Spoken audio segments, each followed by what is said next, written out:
आज कौम से ख़िताब के दौरान वज़ीर आज़म इमरान ख़ान ने इंकशाफ किया है कि उनका मकसद और कलअदम तहरीक लब्बैक का मकसद तौहीन रिसालत के मामले पर एक ही है, मगर वज़ीर आज़म की हिकमत अमली और तहरीक लब्बैक की हिकमत अमली मुख्तलिफ है। वज़ीर आज़म ये समझते हैं कि जो तरीक़ाकार तहरीक लब्बैक ने इख्तियार किया है, इस तरीक़ाकार को इख्तियार करने से तौहीन रिसालत का जो मामला है,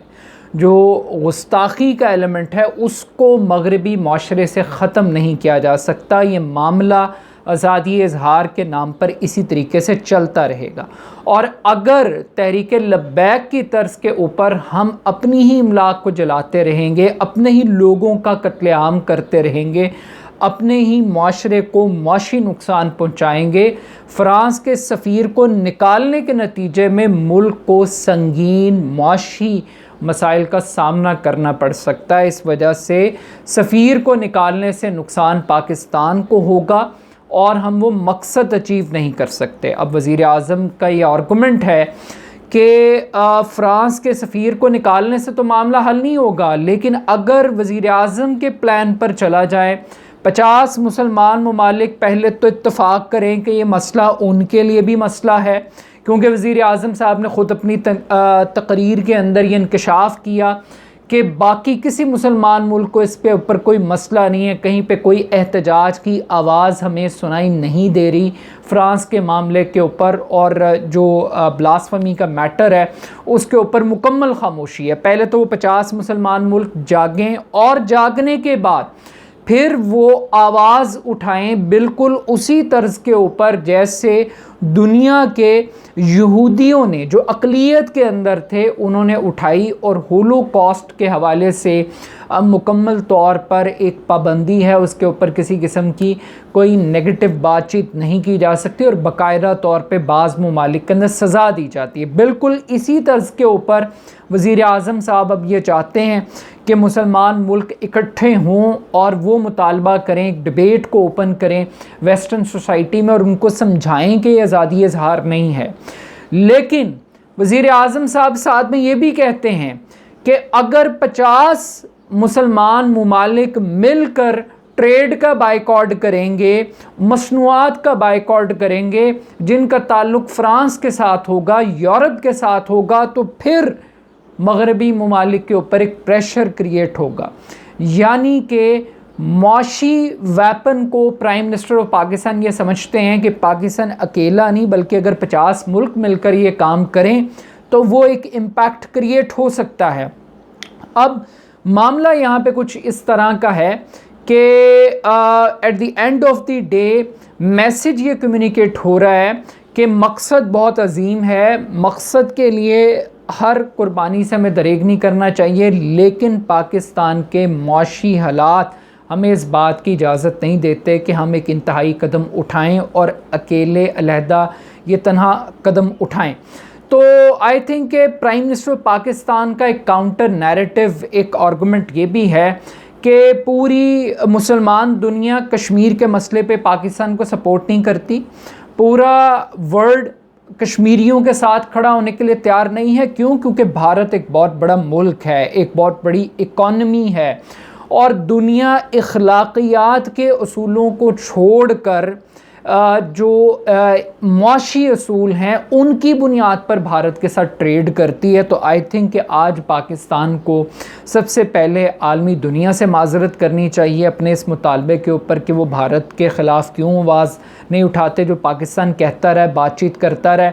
तो और फिर पाकिस्तान को भी फिर आज मईशत को और माशी मसाइल को तरजीह देते हुए भारत के साथ ट्रेड का आगाज़ करना चाहिए। सस्ती चीनी ख़रीदनी चाहिए, सस्ती कपास ख़रीदनी चाहिए, क्योंकि इससे टेक्सटाइल इंडस्ट्री को बहुत फ़ायदा होगा, इससे पाकिस्तान के अंदर रोज़गार जनरेट होगा, इसमें सस्ती चीनी मिलेगी, गरीब का भला होगा। तो कम से कम वो फ़ायदे हमें हासिल कर लेने चाहिए जो मुआशी तौर पे हम कर सकते हैं। चूँकि हम भारत का कुछ नहीं बिगाड़ सकते, ना 70 साल से हम वो बाइकआउट करके और जंगें लड़के बिगाड़ सकें भारत का, तो इस वजह से हमें मुआशी असूलों पर चलते हुए अखलाकी असूलों को बाला ताक रखते हुए हमें फिर ट्रेड सबसे करनी चाहिए। फिर फ्रांस ही क्यों, फिर फ्रांस के ही मामले के ऊपर हम क्यों अपनी ज़बानों को गुंग कर लें, ये काउंटर आर्गूमेंट है। अब मुद्दा ये है कि वो तंजीम जिसको वज़ीर आज़म साहब ने कलदम करार दिया, जिसको दहशतगर्द करार दिया, जिसका मकसद और वज़ीर आज़म का मकसद एक है, अब उस तंजीम के साथ मुज़ाकरात कर रही है हुकूमत। मुज़ाकरात का दौर चल रहा है, पहला दौर, दूसरा दौर। ये एक अजीब जमहूरी हुकूमत है हमारी, ये अजीब हमारा दुनिया को समझाना तो दूर की बात है, हम एहतजाज करने वालों को हमारा समझाने का तरीक़ाकार ये है कि साद रिजवी की गिरफ़्तारी पहले हुई, मुज़ाकरात का आगाज़ बाद में हुआ, लाशें पहले गिरी, मुज़ाकरात का आगाज़ बाद में हुआ, ऑपरेशन तहरीक लब्बैक के ख़िलाफ़ पहले हुआ, मुज़ाकरात का आगाज़ बाद में हुआ। तो जब पानी पुलों से गुज़र गया तो उसके बाद हुकूमत को ये ख़्याल आ रहा है कि वो दहशत गर्दों के साथ, जिनको वो हुकूमत दहशत गर्द समझती है, टेररिस्ट समझती है, जिसका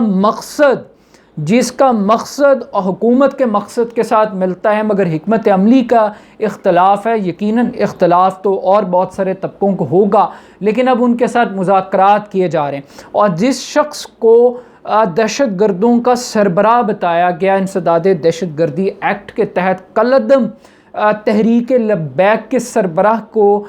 जिसको टेररिस्ट बताया गया, वो शख्स जेल से बैठकर हुकूमत जो बयानात उसका नाम मंसूब करके जारी कर रही है, वो क्या कह रही है? वो ये कह रही है कि मुजाहिरीन पुरअमन तौर पर घरों को वापस चले जाएं, मुजाहिरीन सड़कों को खाली कर दें, मुजाहिरीन इंतशार न फैलाएं, मुजाहिरीन अपने एहतजाज को पुरअमन तरीके से मुनक्किद करें। तो ये मेरे लिए बड़े चंबे की बात है कि ये दुनिया का कैसा अजीब दहशतगर्द है, ये कैसा अजीब टेररिस्ट है कि जो अमन की बात कर रहा है, जो सड़कें खोलने की बात कर रहा है, जो कह रहा है कि तशद्दुद का रास्ता ना अपनाएं, जो कह रहा है कि इमलाक को नुकसान ना पहुँचाएँ। तो क्या हुकूमत को इस बात को बयान करते हुए मीडिया पर जो साद रिजवी से मंसूब करके बयानात हुकूमत चलवा रही है, ऑब्वियसली चूँकि वो हुकूमत की कस्टडी के अंदर हैं और ये बयानात हुकूमत के ही थ्रू आ सकते हैं और तो कोई ज़रिया नहीं है, तो क्या ये हुकूमत कन्विंस्ड है कि जिस बंदे को उन्होंने गिरफ़्तार किया है वो एक टेररिस्ट है, वो एक कलदम तंजीम है? अब तहरीक लब्बैक की तो ना मैं हमायत करता हूँ, ना मैं उनका वोटर हूँ, ना मैं उनके नज़रिए से इत्तफ़ाक़ करता हूँ। हाँ, मैं उनके कॉज से ज़रूर इत्तफ़ाक़ करता हूँ जैसे इमरान खान सब कर रहे हैं। लेकिन सवाल ये पैदा होता है कि क्या आज वो ताजिर, क्या वो भी कलदम तहरीक के बयानियों को सपोर्ट करते हैं, वो भी तहरीक लब्बैक का पार्ट हैं, जिन्होंने आज रज़ाकाराना तौर पे बग़ैर किसी गोली के चले, बग़ैर किसी लाठी के, बग़ैर किसी पथराव के उन्होंने अपनी दुकानें रज़ाकाराना तौर पे बंद की? ये पाकिस्तान का वो ताजिर है जो कोरोना वायरस के दौरान अपनी दुकानों को 2 घंटे जल्दी बंद करने के लिए तैयार नहीं होता, जो हफ्ते में 2 दिन की छुट्टी की मुखालफत करता है, जो बदतरीन माशी हालात से गुजर रहा है। लेकिन इस मामले के ऊपर वो तहरीक लब्बैक की कॉल हो, मुफ्ती मुनीबुर रहमान की कॉल हो, वो उस कॉल पे लब्बैक कहने के लिए तैयार है। तो क्या हुकूमत उन तमाम लोगों को भी कलदम सोच कर नुमाइंदा तस्वुर करती है जिन्होंने ये काम किया? और उससे बढ़कर इस मुल्क के अंदर बड़ी बदकिस्मती है कि हैंडलिंग गलत तरीके से हुई है।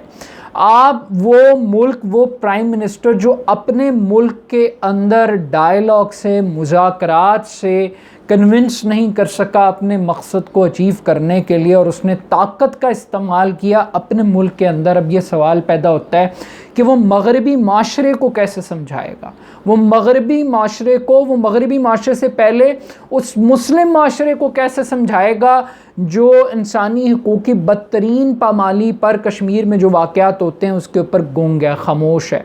ठीक है जी, वो कैसे उस सोसाइटी को जगाएंगे और कैसे उस हिकमत अमली को अपनाएंगे? लेकिन आई थिंक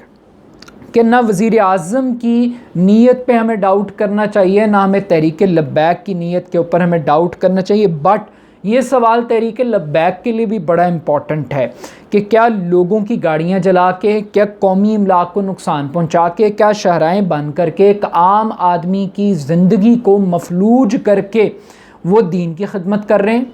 वो जो मज़हब का जो पैगाम है उसको वो ठीक तरीके से पहुंचा रहे हैं, या वो लोगों को दूर कर रहे हैं, या वो कॉज के ऊपर लोगों को नुकसान पहुंचा रहे हैं, अपने बारे में एक नेगेटिव परसेप्शन डेवलप कर रहे हैं। और वाकई ही तहरीक लब्बैक ने ही वो मौका फराहम किया हुकूमत को कि हुकूमत लाशें गिराती, हुकूमत ऑपरेशन करती, और जिस तरीके से पुलिस वालों को अगवा किया गया, ये सारे मामलात हैं। लेकिन एक पॉलिटिकल गवर्नमेंट होने के नाते हुकूमत को तारीख़ से कुछ सबक सीखने चाहिए। यहाँ पे लाल मस्जिद भी हमारे सामने एक मिसाल मौजूद है, जहाँ जामिया हफ्ज़ा भी एक तारीख़ रखती है, और फिर जब इंतखाबी सियासत का वक्त आता है फिर लाल हवेली और लाल मस्जिद के दरमियान में से पिक एंड चूज़ होता है। अब जब हुकूमत हिकमत का मुजाहरा नहीं करेगी, हुकूमत मजबूर करेगी, अगर ये रियलिटीज़ थी तो फिर हुकूमत ने मुआहिदा क्यों किया, हुकूमत ने पार्लियामेंट में ले जाने की बातें क्यों की, हुकूमत ने उस वक्त क्यों झूठ बोला तहरीक लब्बैक की क़यादत से। अब मामला ये है कि ये मामला तहरीक लब्बैक और हुकूमत का नहीं है, इसके अंदर 22 करोड़ अवाम स्टेक होल्डर बन गए। वो तमाम लोग स्टेक होल्डर बन गए हैं जिन्होंने आज एहतजाज किया, जो सोशल मीडिया पे वीडियोस को वायरल कर रहे हैं। लेकिन एक तरफ इमरान खान साहब का ये गिला बड़ा मैटर करता है कि वो कह रहे हैं कि इंडियन फेक वेबसाइट्स इस पूरे अमल में कूदी हैं और वो रियासत मुखालिफ प्रोपेगेंडे को हवा दे रही हैं, तकसीम कर रही हैं सोसाइटी को। बट बात यह है कि क्या हुकूमत के एक्शंस तकसीम नहीं कर रहे, क्या हुकूमत की जो सेंसरशिप की पॉलिसी है, जो हक़ाइक़ को छुपाने की बात है, जो इंटरनेट के ऊपर पाबंदी लगाने की बात है, भाई अगर वो कलदन तंजीम के लोग हैं, अगर वो टेररिस्ट हैं, अगर उनका तरीक़ेकार गलत है तो उसको एक्सपोज होना चाहिए, उसको टीवी चैनल्स के ऊपर नज़र आना चाहिए। लोग फ़ैसला करेंगे, लोग ख़ुद अपने आप को आइसोलेट करेंगे कि भाई ये मज़हब का नाम इस्तेमाल करके, इस्लाम का नाम इस्तेमाल करके ये पाकिस्तानी सोसाइटी को नुकसान पहुंचा रहे हैं, पाकिस्तानी माशरे की जड़ों को खोखला कर रहे हैं। तो आई थिंक कि हुकूमत को वेस्टर्न सोसाइटी को कायल करने से पहले, कन्विंस करने से पहले उनको अपने मुल्क के अंदर लोगों को कन्विंस करना चाहिए। और जिस कलअदम तहरीक लब्बैक, जिसका मकसद एक मुंतखब आइनी जमहूरी वज़ीर आज़म के मकसद के साथ मिलता है और हिकमत अमली का सिर्फ इख्तलाफ है, तो आई थिंक कि हिकमत अमली के ऊपर वज़ीर आज़म साहब को कन्विंस करना चाहिए मगरबी सोसाइटी से पहले। और बात यह है कि क्या अगर वो मुकालमे से नहीं तस्लीम करते, जैसे कि वज़ीर आज़म साहब ये बता चुके हैं कि वो मुख्तलिफ़ फ़ोरम्स के ऊपर इस मामले पर आवाज़ उठा चुके हैं, तो उनको ये भी बताना चाहिए कि उनके आवाज़ उठाने से मगरबी माशरे के अंदर क्या तब्दीली वाक़ हुई है, उन्होंने कितना रास्ता तय कर लिया है, क्योंकि वो ज़िम्मेदारी ले रहे हैं। तो आई थिंक कि अगर वो एक टेंजिबल चीज़ दुनिया के सामने, कौम के सामने रखेंगे तो लोग ज़रूर उनकी बात को लॉजिकली एक्सेप्ट करेंगे। बाकी ये बात तय है कि आप के जो इश्क का इजहार है वो किसी बेगुनाह की जान लेकर नहीं होना चाहिए, किसी का कारोबार तबाह कर नहीं होना चाहिए, और किसी की ज़िंदगी में खलल पैदा करके नहीं होना चाहिए। आपको हम ख्याल पैदा करने चाहिए, और वो तमाम लोग जो अपनी पर्सनल कैपेसिटी के अंदर कुछ कर सकते हैं। यानी सबसे बढ़कर तो वज़ीर आज़म साहब के पास भी फ़ाइनली सलूशन यही है कि मगरबी मसनूआत का बायकॉट किया जाए, यानी कि उनके साथ मौशी कता ताल्लुकी की जाए। तो क्या जब आप मौशी कता ताल्लुकी इख्तियार करेंगे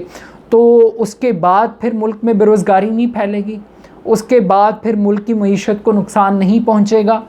ये बातें हमें सोचनी चाहिए। और अगर मईशत का टेक ओवर करना ज़्यादा इम्पॉर्टेंट है, जैसे मैं भी इत्तेफाक करता हूँ कि अगर मईशत का टेक ओवर करना ज़्यादा इम्पॉर्टेंट है बनिस्बत हमें अपने जज्बात की, मजहबी जज्बात की अक्कासी और तर्जमानी करने से पहले, तो फिर आई थिंक कि हमें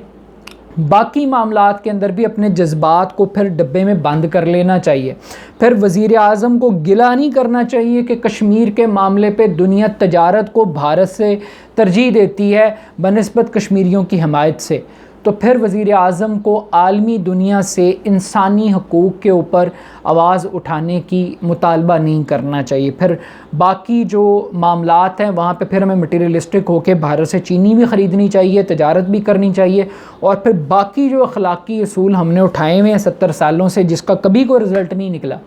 जिसका कभी ना बंदूक से रिज़ल्ट निकला है ना कभी डायलॉग से निकला है, फिर हमें बाकी मामलात को भी ज़िंदगी में गोल करके अखलाकियात को और असूलों को और जज्बात को, चाहे वो मजहबी हों सियासी हों, हमें बाला ताक रख के काम करना चाहिए। और फिर जनाब वज़ीर आज़म साहब एक आखिरी आर्गूमेंट जो डेविल्स एडवोकेसी है कि जनाब अगर ये इतना ही नुकसान पहुंचता है, जैसे गाड़ियां जलाने का आपने ज़िक्र किया, पुलिस वालों के ज़ख्मी होने का ज़िक्र किया, तो लास्ट बात यह है कि जो धरना आपने दिया था उससे कितना इस मुल्क की मईशत को नुकसान हुआ। क्या आज आपको बतौर वज़ीर आज़म सबसे पहले माफ़ी मांगनी चाहिए कि आपने जो तरीक़ाकार इख्तियार किया धांधली के ख़िलाफ़, उससे मुल्क की मईशत को कितना नुकसान हुआ, कितना लोगों का रोज़गार तबाह हुआ, इसके ऊपर भी आई थिंक कि आज आपको पहले माफ़ी मांग लेनी चाहिए ये सारी गुफ्तगू करते हुए। बाकी आपकी नीयत पे भी मुझे कोई डाउट नहीं है, और तहरीक लब्बैक की नीयत पे तो आपको ख़ुद को कोई डाउट नहीं है, तो हम कैसे डाउट कर सकते हैं। हिकमत अमली दो हैं, एक फ़्रांस का सफ़ीर को भेज दिया जाए, मुआशी बायकॉट कर दिया जाए, और दूसरा तरीक़ाकार यह है कि वज़ीर आज़म साहब कहते हैं कि मुकालमे से, गुफ्तगू से, जैसे होलोकॉस्ट के बारे में यहूदियों ने दुनिया को कन्विंस किया वैसे ही हम कन्विंस करें। अब हम क्या कन्विंस कर सकते हैं, क्या हमारी इतनी औकात है? हम तो अपने मुल्क में लोगों को कन्विंस नहीं कर सकते, तो हम यूरोप को कैसे कन्विंस करेंगे? फ़ैसला आप कीजिएगा कि किसकी हिकमत अमली ठीक है, और वो मुज़ाकरात जो पहले होने चाहिए थे, क्या वो सारा क्राइसिस क्रिएट करके जो मुज़ाकरात किए गए वो एक ठीक फ़ैसला था या नहीं? ये फ़ैसला अब आप कीजिए। शुक्रिया।